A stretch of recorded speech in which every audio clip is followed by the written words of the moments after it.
In this video, we will continue the chapter Silk Road.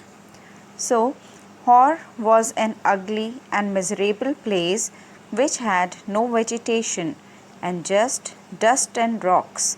It is scattered with gathered refuse, and it was luckless that it was on the shore of Lake Mansarovar, which is Tibet's most respected water.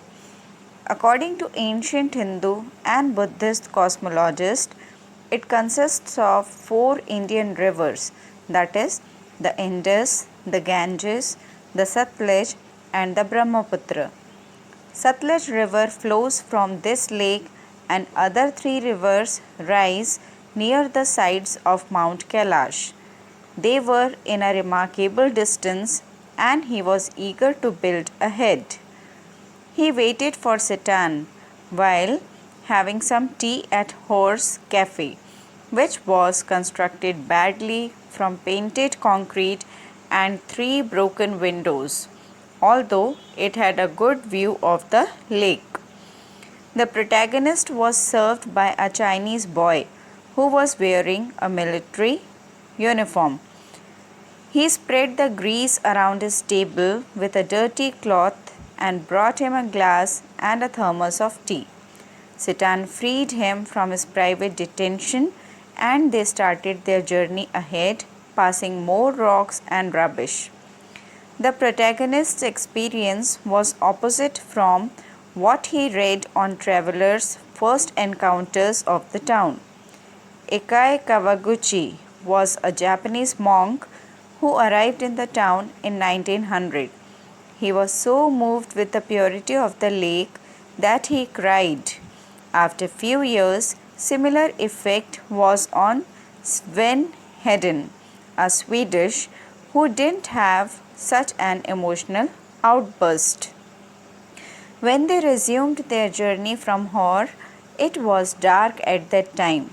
After 10:30 p.m., they decided to stay in a guest house in Darton, which turned out to be a difficult night for him. The rubbish dump in Hor made his cold worse, and herbal tea also didn't help him. One of his nostrils was blocked as he lay on the bed. He wasn't getting sufficient oxygen and he checked his watch. He was at 4,760 meters above sea level. The height was not more than Ravu, but he would be out of breath several times at night. He was so familiar to these night-time disturbances and he was scared this time. He started breathing from his mouth. He was tired and hungry. He switched back to breathing from single nostril, and as soon as he was about to sleep, he would wake up shortly. He was not feeling well as his chest felt heavy. He sat up and it cleared his nasal passages. He was curious. He tried again by laying back on the bed. The same thing happened. He was in the land of signals where something told him not to do it. He wasn't able to go to sleep this time. When he was sitting up, it made him feel better as he could breathe properly and his chest felt light. The opposite happened as soon as he laid down. He held himself up against the wall, but he wasn't able to relax. He was afraid to sleep now. A voice inside him told him that he might die if he would try to sleep, so he stayed awake whole night. Satan took him to Darjan Medical College the next morning. It was new and looked like a monastery with a door which led to a large courtyard. They went to a dark and cold consulting room filled by a Tibetan doctor who wore nothing kind if random articles which he expected. He was wearing a thick pullover and a woolly hat. He asked him a few questions while feeling his veins. He told the driver that it is cold and he had an effect due to cold and altitude change. He gave him some medicine and reassured him that he will be able to do the Kora. The Tibetan doctor gave him a 5-day course. He came out with a brown envelope which had 15 screws of paper. After having breakfast, he opened the after breakfast package which had a brown powder which he had to take with hot water.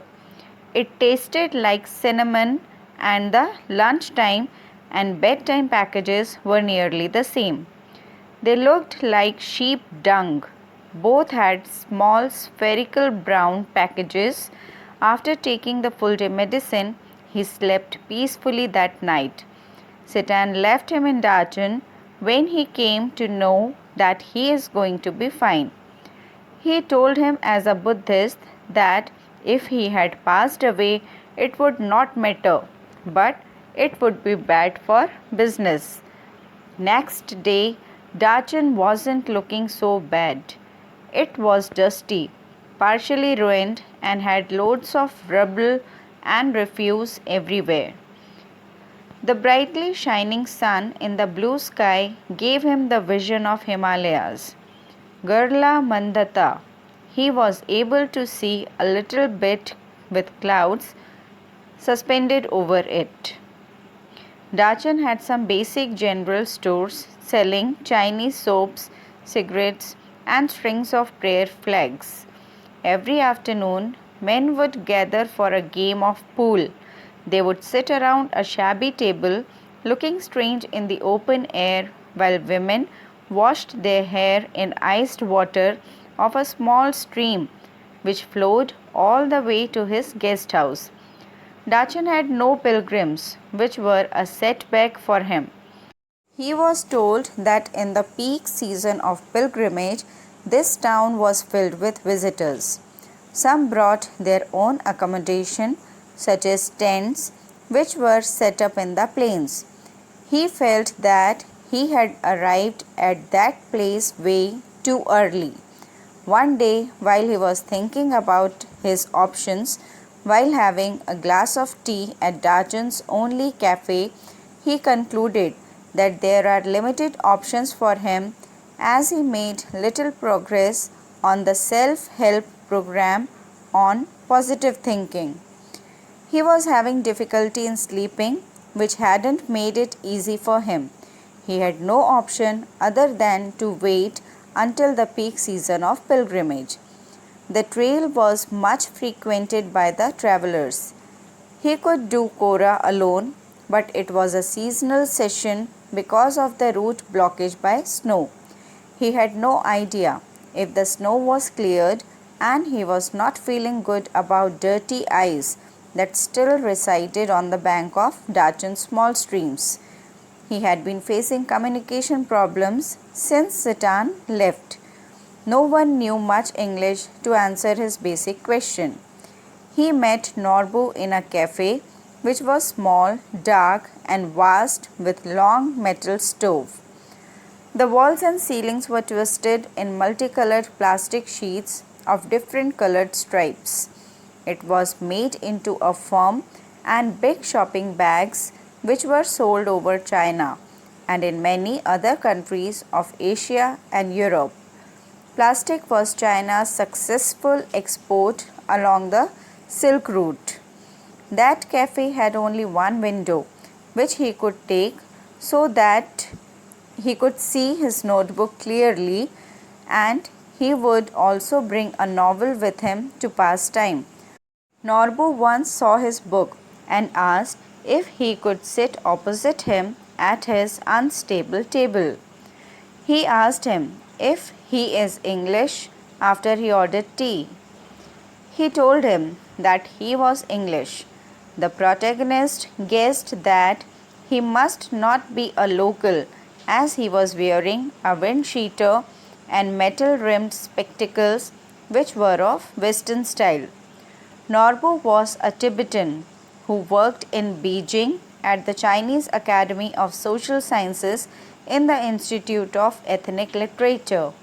Norbu told him that he had come here to do Kora. The protagonist was happy. Nobu was writing academic papers on Kailash Kora and its importance in various Buddhist literature works. He had never done the Kora himself. Norbu was excited when he got to know why the protagonist was at Darjan. He said they could be a team who are two academists who escaped from the library. The protagonist believed his positive thinking strategy was working. Norbu was also staying at a guest house just like him, and Norbu was as ill equipped like him. Norbu kept telling him that he was too dull, boring, and tired to walk, and he was fat. Norbu was not a practicing Buddhist, but he was an enthusiast. Originally, the protagonist predicted that the trek would be good in a company of any deep believer, but he found Norbu to be an ideal partner.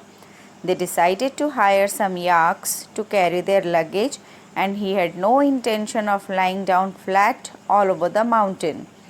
Norbu finally said it is not possible for him, while he collapsed across the table, laughing hilariously.